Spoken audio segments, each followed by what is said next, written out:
Hello friend, good morning, Ram Ram. Welcome to my channel. स्वागत है आप लोग का एक और नए वीडियो में। तो अगर आप घर बैठे सिलाई करती हैं या करना चाहती हैं तो आपको एक काम कर लेना चाहिए ताकि आपके पास अच्छे से सिलाई का काम आए। तो देखिए, इसके लिए सबसे इम्पोर्टेंट होती है रेट लिस्ट। अगर आप घर पे सिलाई करती हैं या करना चाहती हैं तो इसके लिए आपकी रेट लिस्ट ऐसी होनी चाहिए कि कस्टमर आपके पास दौड़े चले आएँ और जो कस्टमर एक बार आए वो बार बार आए। तो यही मैंने तरीका लगाया था, क्योंकि देखिए आजकल हर चीज़ में इतना ज़्यादा कंपटीशन हो गया है, चाहे सिलाई का हो, चाहे पार्लर का हो और चाहे कोई भी चीज़ हो, सब में अर्निंग को लेके इतना ज़्यादा कंपटीशन हो गया है कि हद से ज़्यादा। तो मार्केट में जैसे सिलाई रेट आपको पता ही है कि हाई होते हैं और हर जगह होते हैं, वैसे एरिया के हिसाब से होते हैं, लेकिन कहीं कहीं रेट बहुत ज़्यादा है। हमारे यहाँ तो बहुत ज़्यादा ही हैं। तो 450 रुपये लगते हैं बिल्कुल सिंपल सूट के। और गरम सूट का अलग ही रेट होता है, अस्तर वाले का अलग ही रेट होता है। तो आज मैं आपको कुछ ऐसी चीज़ें बता दूंगी ताकि आप है जो अपने घर बैठे अच्छी तरीके से अर्निंग कर पाएँ। क्योंकि कुछ गलतियां हो जाती हैं बिगनर से, जिसके कारण उन्हें सिलाई तो अच्छी आती है लेकिन उनके पास काम नहीं आता है। तो इसी वजह से वो अर्निंग नहीं कर पाती हैं, निराश हो जाती हैं और सिलाई का काम छोड़ देती हैं। लेकिन यकीन मानो कि आप ये एक दो चीज़ें बदल लोगे तो आपके घर बैठे अच्छा काम आएगा। तो सबसे पहले होती है रेट लिस्ट, कि रेट लिस्ट क्या रखनी चाहिए कि कस्टमर आपके पास दौड़े आएँ। और अगर एक कस्टमर के साथ आपने अच्छा व्यवहार किया तो दो चार कस्टमर धीरे धीरे अपने आप ही बन जाते हैं। और व्यवहार ही मेन होता है, रेट लिस्ट ही मेन होती है जो कस्टमर को खींच के रखती है। तो अगर आप घर बैठे सिलाई करती हैं तो आज से आप अपनी रेट लिस्ट अगर आपने नहीं सुधारी है तो सुधार लीजिएगा। क्योंकि आसपास आप पहले अच्छे से देख लीजिए कि क्या रेट है, उसी के अकॉर्डिंग आपको रेट, अगर मान लीजिए आपके यहाँ 250 रेट है तो आप 150 कर लीजिए, 200 कर लीजिए। क्योंकि देखो 10-20 रुपये में फ़र्क नहीं पड़ता। अगर किसी को अपने 100 रुपये बचते देख रहे हैं ना, तो वो 100% आपके पास ही आएगा। तो अगर आप बिगनर हैं, अभी अभी आप सिलाई का काम शुरू कर रहे हैं, तो सबसे पहले आपको अपनी रेट लिस्ट कम रखनी चाहिए। कम रेट लिस्ट से कस्टमर जो है वो अट्रैक्टिव होते हैं और आपकी तरफ आते हैं। लेकिन जितना रेट लिस्ट ज़रूरी है उतना ही ज़रूरी है आपका व्यवहार, आपका स्वभाव और आपका काम। अगर आपके काम में अच्छी फिनिशिंग है तो इंटरलॉक मैटर नहीं करता। क्योंकि देखो, मैं 4-5 साल से सिलाई कर रही हूँ और मैं कभी भी इंटरलॉक, मेरे पास इंटरलॉक की सुविधा नहीं है, मैं नहीं करती हूँ। और मैं साफ साफ बोल देती हूँ कि कम रेट रखा है, इसमें इंटरलॉक नहीं आएगा। तो इंटरलॉक बहुत इंपॉर्टेंट नहीं है। हाँ, अगर आप बुटीक में काम करवाते हैं, इतने ज़्यादा पैसे लगते हैं, तो वो इंटरलॉक करके देंगे, ये तो सिंपल सी बात है। लेकिन हम घर में इतना कम पैसा लेते हैं और इंटरलॉक करके नहीं देते हैं तो कोई फ़र्क नहीं पड़ता है, ये कस्टमर भी समझता है। तो सबसे इम्पोर्टेंट होता है रेट लिस्ट, सेकंड होता है आपकी सिलाई में फिनिशिंग और टाइम टू टाइम काम देना। अगर कस्टमर ने कहा कि 2 दिन के बाद चाहिए तो 2 दिन के बाद आपको तैयार रखना है। अगर कस्टमर लेने आता है तो आपको काम तैयार रखना है विथ प्रेस। प्रेस करके काम ज़रूर दें, प्रेस करने से कपड़े में फिनिशिंग आती है, शाइनिंग आती है, ठीक है। और सबसे ज़रूरी है व्यवहार, आपका व्यवहार। अगर देखो, हम घर बैठे काम करते हैं तो कई बार हमारा घर बिखरा भी पड़ा रहता है, क्योंकि हम घर में रह के काम कर रहे हैं, कभी भी कस्टमर आ जाते हैं। तो इसके लिए आपका व्यवहार अच्छा होना चाहिए। घर कैसा रहता है कोई मैटर नहीं करता है, आपका व्यवहार कस्टमर के साथ फैमिली मेम्बर जैसा होना चाहिए कि आओ बैठो, पानी पियो, चाय पियो, ताकि कस्टमर को ये लगे कि हाँ, हम कहीं दूर से आए हैं, चल के आए हैं, तो हमें इनके घर में एक गिलास पानी मिल जाएगा या चाय मिल जाएगी या बैठकर रिलैक्स मिल जाएगा। तो कस्टमर के साथ अच्छा व्यवहार रखें। क्योंकि मैंने देखा है बड़े बुटीक में, बड़े टेलरों के पास ठीक से खड़े होने के लिए भी नहीं मिलता है। चाहे आप जितना ही अच्छा कपड़ा ले जाएं, बैड बिहेव होता है, बस वो आपका नाप लेते हैं और कपड़ा आपका ले करके कपड़ों के ढेर में ऐसे रख देते हैं कि जब टाइम मिलेगा तो सिलेंगे। और कई बार टाइम पर कपड़ा देते ही नहीं हैं। तो घर में सिलाई करनी है, अगर आपको कस्टमर खींचने हैं तो ये कुछ चीज़ें आपको फॉलो करनी ही पड़ेंगी। देखिए, मेरा रेट लिस्ट सबसे शुरू में 200 रुपये था, मैंने 200 रुपये से शुरू किया था। क्योंकि हमारे यहाँ सिलाई का रेट बहुत हाई है, यहाँ महंगाई ज़्यादा होती है अदर जगह से। तो 200 सबको बहुत कम लगा और कस्टमर कई बार खुद कहते हैं कि आप इतना रेट रखो, इतना रेट मेरा कम से कम 2 साल तो मेरा 200 ही रहा रेट। फिर कस्टमर ने खुद कहा कि दीदी अब आप 50 रुपये बढ़ा दो, क्योंकि सब जगह बहुत ही ज़्यादा रेट है।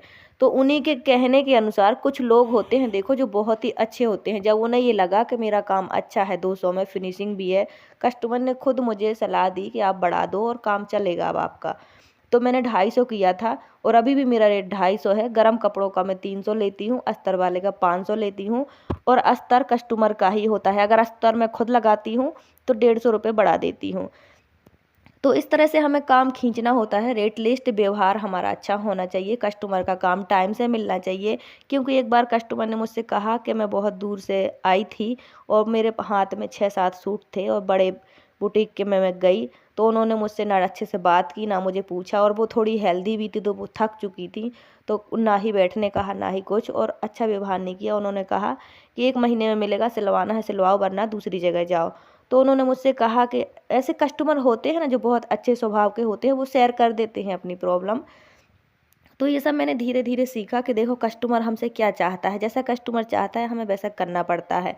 पर हाँ देखो, अगर आपको काम खींचना है तो रेट लिस्ट कम रखनी ही पड़ेगी और काम अच्छा होना चाहिए। तो आप 1 साल के अंदर अपना रेट भी बढ़ा सकते हो। मैंने 1 साल के अंदर 50 रुपये बढ़ाए थे, लेकिन अभी मुझे नहीं बढ़ाने हैं, क्योंकि अभी क्या है, कंपटीशन बहुत ज़्यादा है। बहुत जल्दी जल्दी रेट बढ़ाने से भी कस्टमर भाग जाते हैं। तो आप ये गलती ना करें, कम से कम 2-1.5 साल में आप रेट बढ़ाएं।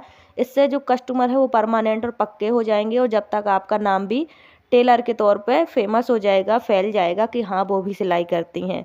तो बहुत जल्दी रेट बढ़ाने से भी नुकसान होते हैं। तो मैं मानती हूँ कि जो हमारा रेट है वो देर से बढ़ना चाहिए, ताकि कस्टमर भागे ना। सो मैं अभी रेट नहीं बढ़ाऊंगी अभी, क्योंकि बहुत ज़्यादा कंपटीशन हो गया है, घर घर लोग सिलाई करने लगे हैं। तो अभी मैं नहीं बढ़ाऊंगी, अभी 50 रुपये बढ़ाऊंगी मैं 6 महीने के बाद। तो ये होता है फ़ायदा देखो घर बैठे करने का। हाँ ये है कि 4-5 महीने हमारी पहचान बनने में टाइम लग जाता है, लेकिन अगर आपको घर बैठे काम करना है, चाहे पार्लर का हो चाहे सिलाई का हो, तो आप थोड़ा सा पेशेंस के साथ करें, पहचान और व्यवहार अच्छी बनाएं, रेट लिस्ट अच्छा बनाएं। मेरा रेट लिस्ट बहुत सिंपल सा है। ब्लाउज़ का 300 लेती हूँ मैं अस्तर वाले का। वैसे यहाँ कोई ब्लाउज़ बनवाता नहीं है, लेकिन जो बहुत एक्सपेंसिव होते हैं, अच्छे वाले होते हैं, साड़ी के बेडिंग वगैरह के, वो बनवाते हैं। तो जो लहंगे वहंगे के होते हैं वो लोग जम्मू से ही बनवा लेते हैं, बड़े बड़े बुटीक से। तो यहाँ पर सिंपल सिंपल से होते हैं, जो बाहर के लोग रहते हैं वही बनवाते हैं। तो अस्तर वाले के मैं 300 लेती हूँ, सिंपल सूट के 250, गरम सूट के 300, लाइनिंग वाले के 500। तो इस तरह मेरा रेट है।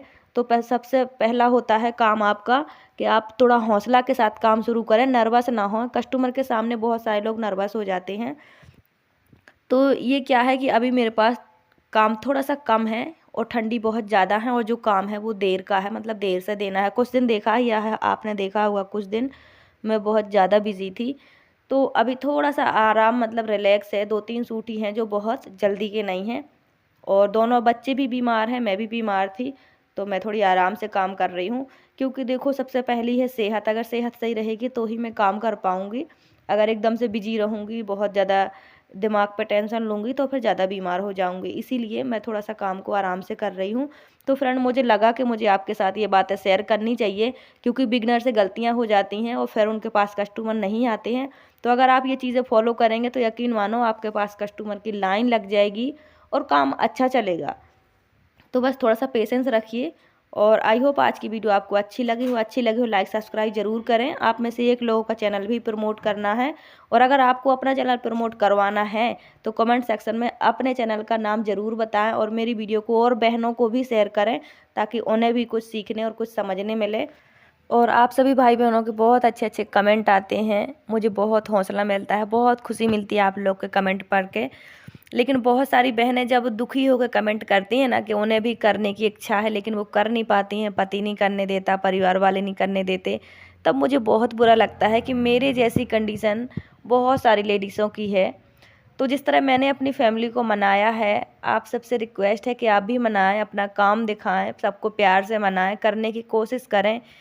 तो अभी जाना है हमको मार्केट, बच्चों को जूते चाहिए, चप्पल टूट गई है तो बच्चों ने इस बार कहा हमें जूते दिलाओ। और दोनों ही बीमार हैं, दोनों को कोल्ड है। तो कोल्ड हमारे घर में सबको ही है, क्योंकि ठंडी बहुत ज़्यादा है, अब जनवरी शुरू हो गई है तो ठंडी तो बहुत तेज़ होनी है, और यहाँ ठंडी भी ज़्यादा होती ही है। और हम हैं एमपी के, तो इतनी ठंडी हमें बर्दाश्त नहीं होती है, क्योंकि हमारे यहाँ इतनी ठंडी होती ही नहीं है। तो देखो हमें जब जाना होता है तो डॉगी इस तरह परेशान हो जाती है हमारी। अब इसे पता चल गया कि हमें जाना है, तो पैरों पे खड़े हो के परेशान हो रही है। जब भी हम तैयार होते हैं ना तो ये परेशान हो जाती है। और फ्रेंड आ चुके हैं हम बाज़ार से शॉपिंग करके मंदिर ये हमारा ठाकुर द्वार है, ठाकुर द्वार के नाम से प्रसिद्ध है। और हनुमान मंदिर में हमारे यहाँ लेडीज़ें इस तरह पूजा कर लेती हैं बैठ के। वैसे मैं तो सबसे पीछे ही बैठती हूँ, क्योंकि हमारे एमपी में हनुमान मंदिर में औरतों का जाना मना होता है, पूजा नहीं कर सकती औरतें, तो मैं इसीलिए पीछे बैठती हूँ। पर यहाँ पे सब औरतें आप देख सकते हो कि भजन कर रही हैं, मंदिर में ही बैठी हैं, बस थोड़ा सा डिस्टेंस है। और ये बहुत प्यारा और बहुत बड़ा मंदिर है। अभी ठंडी के कारण थोड़ा सा लोग कम आ रहे हैं। और मैं खुद ही 1 महीने बाद आई हूँ, कुछ दिन पहले आई थी बच्चों को कपड़े लेने के लिए, और आज आई हूँ बच्चों के लिए जूते चप्पल लेने के लिए, इसलिए मंदिर में भी आ गई हूँ। तो आप लोग बताइएगा कमेंट करके कि आपके यहाँ मतलब पूजा करती हैं औरतें हनुमान मंदिर में कि नहीं करती हैं। तो हम घर आ गए और हमने फिर बनाई है मठरी। आप लोग क्या बोलते हैं? कुछ लोग खुरमी भी बोलते हैं और मठरी भी बोलते हैं। यहाँ पर मठरी बोलते हैं, हम तो खुरमी बोलते हैं। मैदा की हैं, अजवाइन डाल के बनाई हैं। इतनी ज़्यादा खस्ता बनी है, मैं वीडियो बनाना भूल गई क्योंकि लाइट नहीं थी, बच्चे फ़ोन देख रहे थे। लेकिन लास्ट में मुझे याद आया कि थोड़ी सी वीडियो बना लूँगी तो सही रहेगा। तो बिल्कुल लास्ट है, ये लास्ट वाला चल रहा है। पूरे बना लिए हैं, तो अभी हम बनाएंगे, खाएंगे चाय और खुरमी। हमारे यहाँ खुरमी बोलते हैं एमपी में। ये बहुत अच्छी लगती हैं, बच्चों को बहुत पसंद है। तो ऐसी छोटी मोटी चीज़ें घर में बना लेती हूँ बच्चों के लिए। और सब्ज़ी एक भी नहीं थी, तो सारी सब्जियाँ भी आ गई हैं। तो ठंडियों में दाल चावल तो नहीं बनते हैं, दाल तो बिल्कुल भी नहीं बनती कोई। राजमा बन जाती है, तो राजमा दाल में नहीं आती है। और ये टमाटर देसी हैं, जो गांव साइड की सब्जियां होती हैं ना, उन्हीं में कुछ देसी टमाटर मिल जाते हैं। और शकरकंदी अभी हमारे यहाँ 100 रुपये किलो है। आती नहीं है, मंगवानी पड़ती है, सब्जी वालों से बोलना पड़ता है, जो हमारे परमानेंट होते हैं सब्जी वाले, उनसे बोलना पड़ता है कि ला दो। क्योंकि यहाँ के लोग सिंगाड़े, शकरकंदी, कटहल, बहुत सारी चीज़ें ऐसी हैं जो नहीं खाते, नहीं जानते। लेकिन हम जो बाहर के रहते हैं ना, वो अलग से बोल देते हैं कि भैया जम्मू से जब आपकी सब्ज़ी आती है तो ये चीज़ें भी ले आया करो, क्योंकि ये चीज़ें बहुत महंगी होती हैं और यहाँ लोग इनमें इंटरेस्टेड भी नहीं होते, जानते ही नहीं हैं। और फ्रेंड, जो हमारा दूध है ना, वो हमने बंदी नहीं लगा रखा है, हम होटल से ले लेते हैं। क्योंकि हमारे यहाँ होटल पे दूध मिलता है, तो कभी 1 किलो ले लेते हैं, कभी आधा किलो, यानी कि जब जितना चाहिए उतना ले लेते हैं। और बच्चे हमारे दूध पीते ही नहीं हैं, इनको दूध पसंद नहीं है। तो गोभी, गाजर, बैगन सब आ गया है। आज बनेगा गाजर का हलवा। तो मठरी मैंने बना ली है, गाजर का हलवा भी बनाना है। और दूध हम बंद इसलिए नहीं लगाए हैं, क्योंकि देखो चंदन के पापा जी का काम कभी 1 महीने चलता है, कभी 15 दिन, तो कभी पैसे होते हैं, कभी नहीं होते हैं, इसलिए हमने बंद ही नहीं लगा रखी है। जब हमें चाहिए होता है तो हम होटल से ले लेते हैं, तो ऐसे हमारी ज़रूरत भी पूरी हो जाती है। तो अब चाय बन रही है, तो मठरी के साथ चाय खाएँगे। और ये हमारी पूरी सब्जियां हो गई हैं। तो अभी सब्जियों का खर्च ज़्यादा इसलिए होता है कि ठंडियों में दाल चावल बनते नहीं हैं, सब्जी पर ही सारा प्रेशर रहता है। 2 टाइम तो सब्जी बनती ही बनती है। तो हमारी चाय भी बन गई है, तो आओ आप सब भी चाय मठरी खाते हैं। और जब मैं दोबारा मठरी बनाऊंगी तो आपके साथ ज़रूर से शेयर करूंगी। ये मठरी इतनी अच्छी बनती है, बहुत ज़्यादा खस्ता बनती है। तो अभी बनानी है मुझे आलू और बैगन की सब्ज़ी।